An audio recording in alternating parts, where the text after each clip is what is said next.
Hello everyone, in this video, I'll walk you through 4 ways to use a MIDI controller. If you're on the fence about buying a MIDI controller, this video can help you figure out whether you actually need one.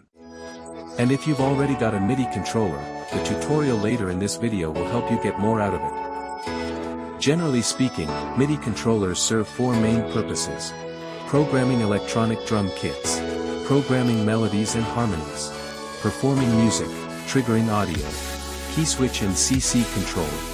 Now, let's dive into each of these, one by one.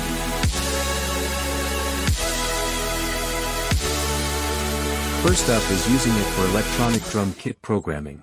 Just to be clear, we're talking about programming electronic-style drum kits here. For this, a pad controller is usually the more convenient tool.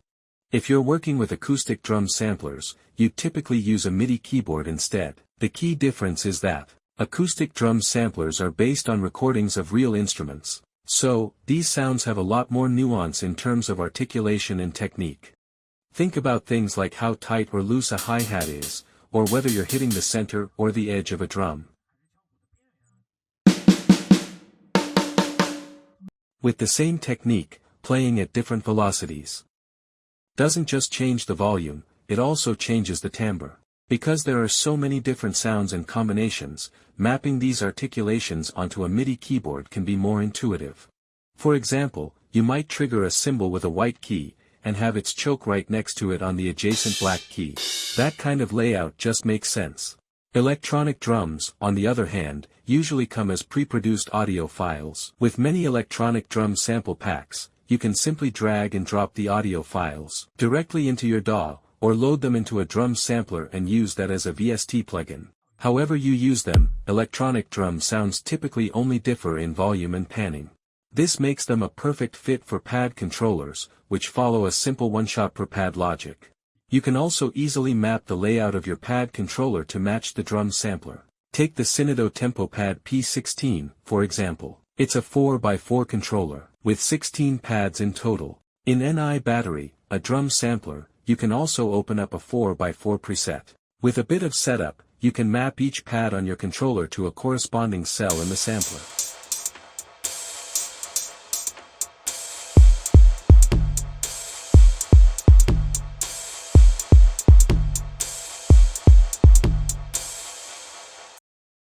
This makes programming electronic drums super intuitive and efficient. Synido's official control panel software even lets you customize the pad colors. 2. Programming melodies and harmonies. Since a pad controller is fundamentally a MIDI controller, you can definitely use it like a MIDI keyboard to program melodies and harmonies. However, it's worth noting that most modern music is based on the 12-tone equal temperament system, and the vast majority of pop music stays within major and natural minor scales, the whole-half step pattern. So, the keyboard layout, with its 12 keys per octave, 7 white and 5 black keys arranged in that specific pattern, is inherently well suited to the logic of modern music theory. Therefore, if you're working on modern pop, traditional classical music, or especially if you think in terms of fixed do, read standard notation, and deal with concert pitch, then a MIDI keyboard is still the more practical choice for programming and control. Of course, with technological advancements, we're seeing more and more electronic techniques integrated into music production. As our society evolves, we're moving towards an increasingly cyberpunk-influenced world. As more electronic elements and more avant-garde sounds find their way into music, controllers like these will have even more applications.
That's why some traditionally trained musicians might jokingly say that electronic music producers don't know music theory. But to some extent, this shift in music creation habits, driven by technology, might mean that music theory itself is also evolving.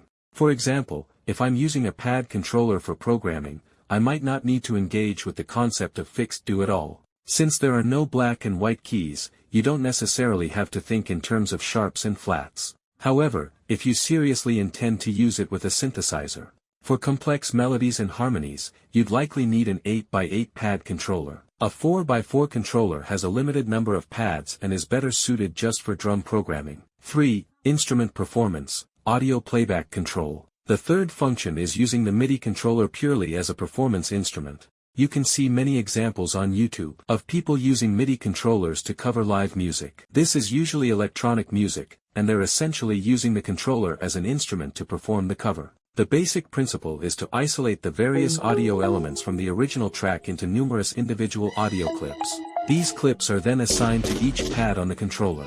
By triggering the pads in sequence, you can reconstruct and perform the original track. Some might wonder, an 8x8 controller has 64 pads maximum.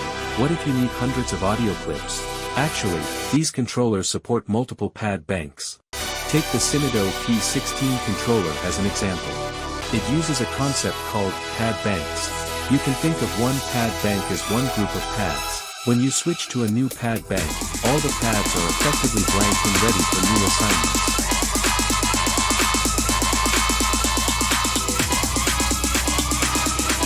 This type of use has a pretty steep learning curve. Many of the videos on YouTube use Ableton Live for their templates. This performance method is different from the first two, programming drums and programming melodies/harmonies. In those first two scenarios, you simply need the pads to transmit MIDI note data. In this performance scenario, however, you're actually mapping the pads to trigger specific, independent audio clips within your DAW. This kind of mapping is relatively easy to set up in Ableton Live.in FL Studio. Using a controller to perform covers can be quite a bit more complicated. So, if you're considering buying a controller primarily for this purpose, you should probably think it through carefully. It involves buying the gear, downloading a DAW and audio samples, mapping everything on your computer, and then practicing how to actually play it. 4. Keyswitch and CC control, similar to a MIDI keyboard.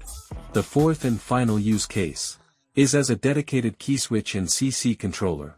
Many virtual instruments, especially orchestral libraries and guitars, feature multiple articulations. These articulations are typically mapped to key switches within the instrument. You can assign those key switch notes to specific pads on your controller. Furthermore, some pad controllers also come with knobs that can function as CC controllers. Of course, MIDI keyboards can also handle these tasks. Higher-end MIDI keyboards often include pads and knobs as well. So, which one you use really comes down to personal preference. To sum it up, a primary, compelling reason to get a pad controller is for programming electronic drum kits. Paired with a drum sampler, the one-to-one visual mapping is incredibly convenient. The Synido TempoPAD P16 covers these needs quite well and is a really good, affordable solution.